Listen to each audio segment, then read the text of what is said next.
ঈদের ছুটি শেষ করে বাড়ি থেকে ফিরে আসার সময় যখন গাড়ির লুকিং গ্লাসের দিকে তাকাই, দেখি বাবা মা আমাকে এগিয়ে দেওয়ার কথা বলে এসে রাস্তায় থমকে দাঁড়িয়ে পড়েছে। আমি তাদেরকে সান্ত্বনা দিয়ে এসেছি আর কিছুদিন পরেই তো আবার ফিরে আসব। কিন্তু সান্ত্বনা দেওয়ার পর গাড়িতে উঠে বাবা মার স্তব্ধ হয়ে দাঁড়িয়ে থাকা ওই জায়গা থেকে গাড়ির দূরত্ব যত বাড়ে তত আমার মনটা নরম হতে থাকে। আমার এমন শক্ত এবং সুদৃঢ় মন সামান্য চোখের অশ্রুকেও মোকাবেলা করতে পারে না। কিছুক্ষণ পর যখন ব্যথাটা আরেকটু তীব্রতর হয় তখন মাকে একটা কল দিই, কিন্তু মায়ের কলটা ধরতে একটু দেরি হয়। পরবর্তীতে আমি গবেষণা করে দেখলাম কান্না মাখা ভারী কণ্ঠকে স্বাভাবিক কণ্ঠে রূপান্তর করতে মায়ের 10 থেকে 15 সেকেন্ড সময় লেগে যায়। ওদিকে বাবা সব দুঃখগুলোকে মনের মধ্যে চাপা রেখে অনেক বেশি স্ট্রং হয়ে কথা বলার চেষ্টা করে।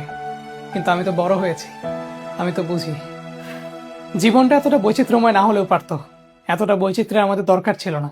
শুধুমাত্র স্বাভাবিক জীবনযাপনের জন্য যে উপকরণগুলো প্রয়োজন এগুলো যদি পরিবারের সাথে থেকে পুরোটা জীবন ধরে পাওয়া যেত, কি এমন ক্ষতি হতো।